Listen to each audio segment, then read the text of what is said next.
And with this particular video, I want to talk about self-development as the only true universal moral compass.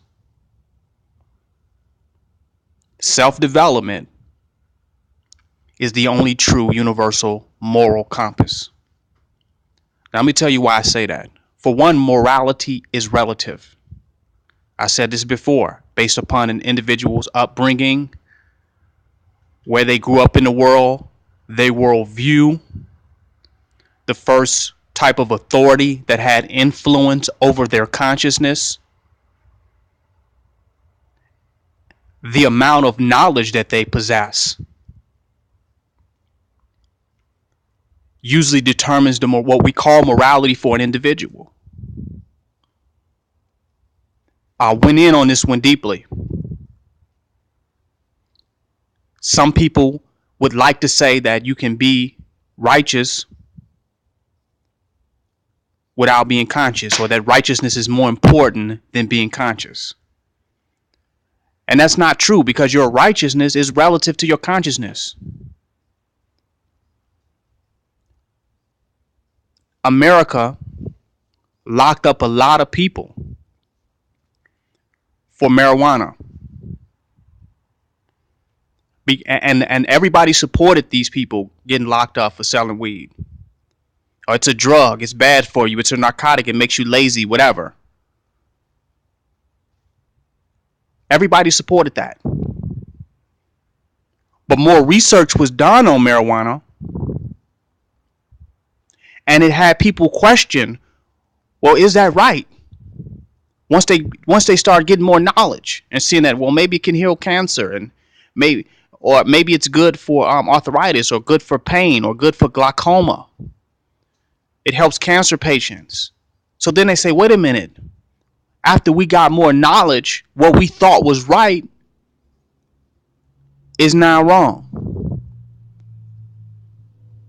So now they legalize marijuana. Everybody supports it.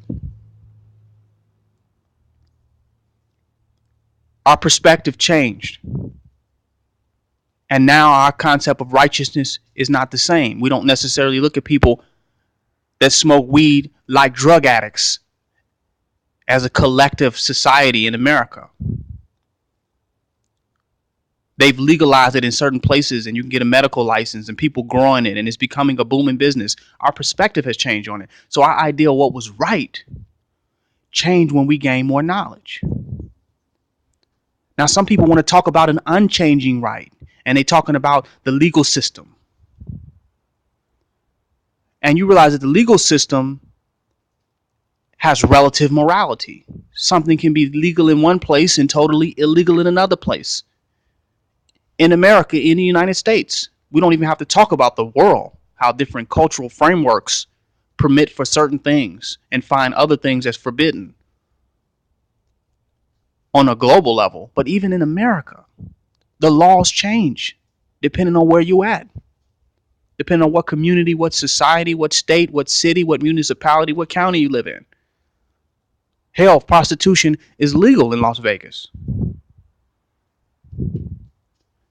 And even after prosecuted or criminalized, then you have a lawyer that can argue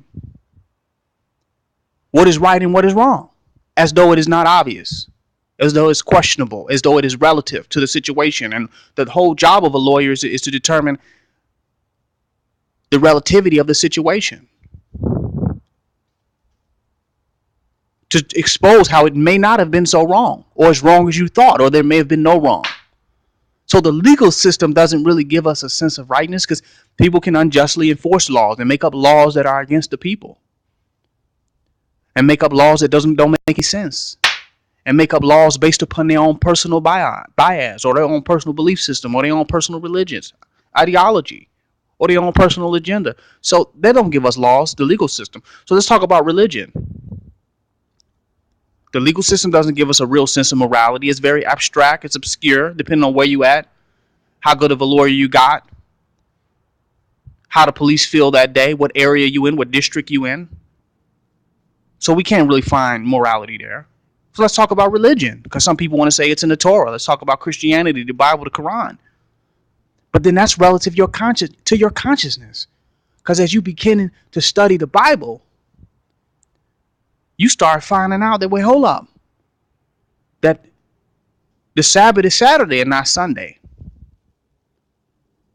And a lot of things you thought was right in Christianity, the deeper you study, when you become a Hebrew Israelite, or you become a Seventh-day Adventist, or you become a Jehovah's Witness, and you just start getting deeper and deeper, and you start realizing that, wait a minute, what I thought was right when I was a neophyte, what I thought was right when I came in the door as a Christian, the more I study, I find out these things are wrong, that Christmas has nothing to do with it.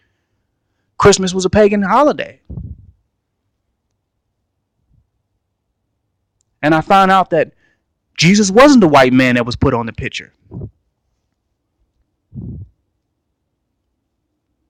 You start finding that out, that, hey, wait a minute, what I thought was right was wrong as I became more conscious and gained more knowledge. So the more conscious you become, the more your reality will change. The more your situation, your perspective will change. The way you see things will change.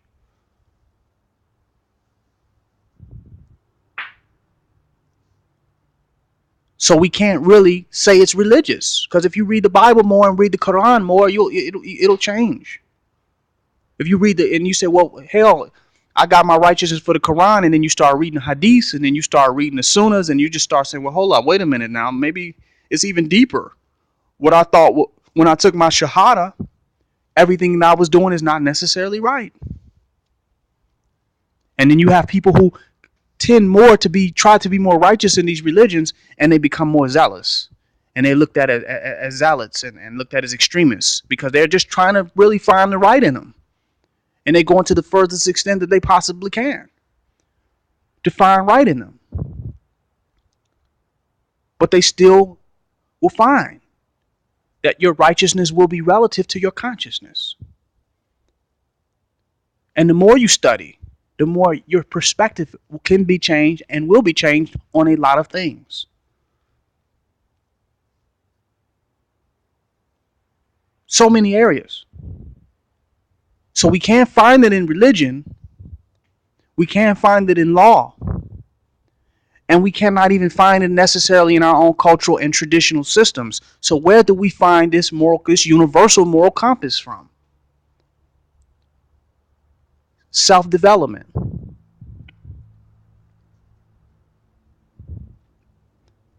For you to develop as a person, there is morals that you have to develop. Just like if you're trying to get from Georgia to New York, there's a map and there's a road you must follow to get to that destination. There's a few different paths you can go, but it's only one direction you can go in. So if you want to develop yourself to become a certain type of person, you want to be successful, you want to become enlightened, then that self-development requires you to abstain from this, to fast from this, to be steady about this, to have discipline in these areas, in these manners, to be vigilant in these areas, to be auspicious. If you want to develop, if you want to become a better person. And it's universal, because each one of us, no matter what our religious practices are, our spiritualities, or any of those things, we all want to become better person. We all want to become better people. And if we're in negative situations in our lives, then the only way we're going to get out of them is by becoming better. And for us to become better, there's a system, guidelines, restrictions that we must follow to become better in those ways, to achieve those goals. Any goal worth achieving will transform the individual who seeks to achieve it. It's like if you want to be a boxer, you want to win and you want to get in the ring and you want to box.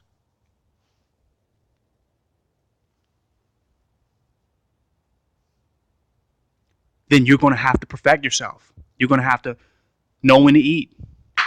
You're going to have to know when to have sex. You're going to have to know when to sleep. You're going to have to know when to go in the gym. You're going to have to know what to eat. You have a moral system. Now, since everybody's path is different, no one can really be judged in the same way. We talk about the mayat and myotic and weighing your heart on the scale. Well, where everybody at is relative. How they grew up, what they went through. Some people have been born in the ultimate negative situation. So those people are not necessarily going to be judged exactly the way people are who are born in a different situation. They're going to be judged based on how they developed out of that situation. And when I say judge, not judged by a mystery God, but judged by the measure of success that they want to achieve in life. Because the success they want requires something different from them based upon the situation that they came out of. And to each, something different is required of that person. And if they want to get out of that situation, there will be a moral system. Some things that they must do and some things that they cannot do. Self-development is the only true universal moral compass. And see, self-development has nothing to do with the rabbi or the priest or the judge. One has to look at their own selves and say, is what I'm doing getting me to where it is that I want to be in life? Is where I'm going to be my highest vision of who I am and what I represent in the course of action that I'm taking?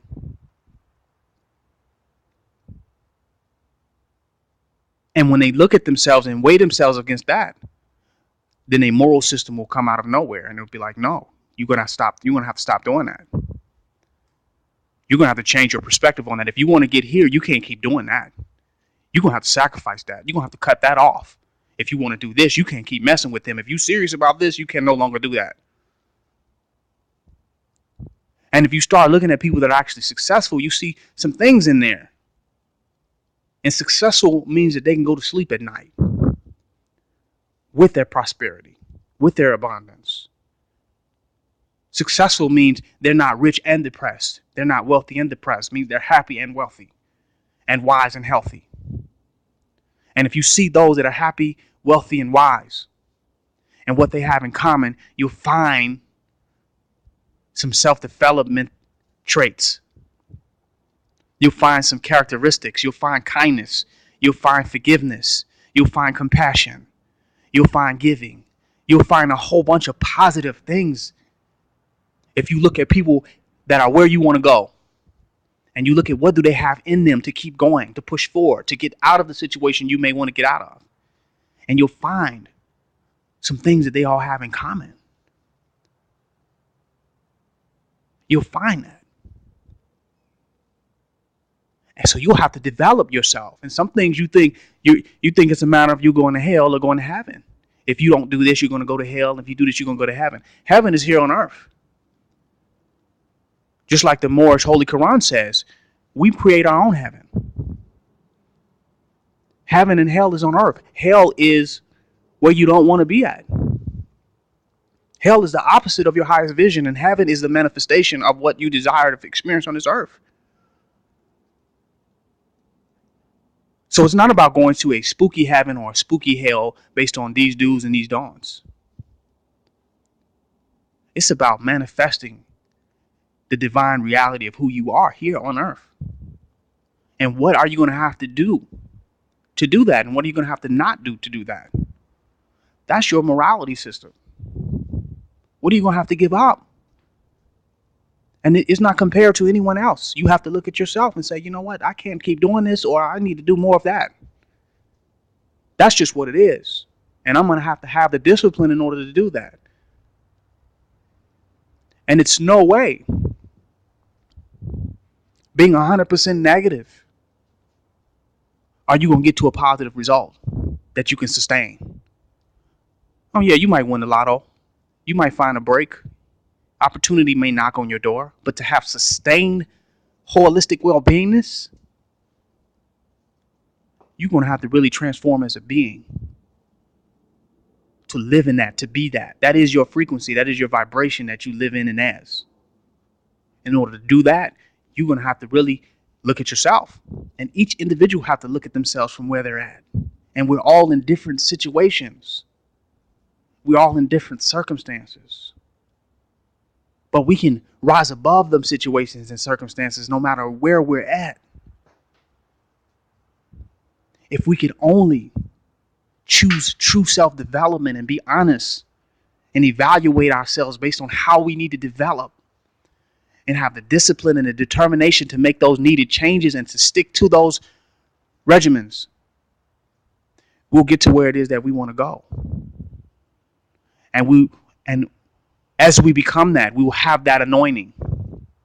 We'll have that glow on us.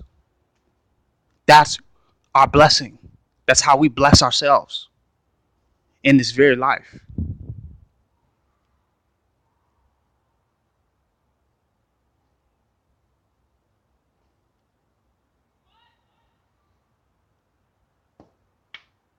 This is King Noble Black Supremacy. Join my website, www.kingnobleuncensored.com.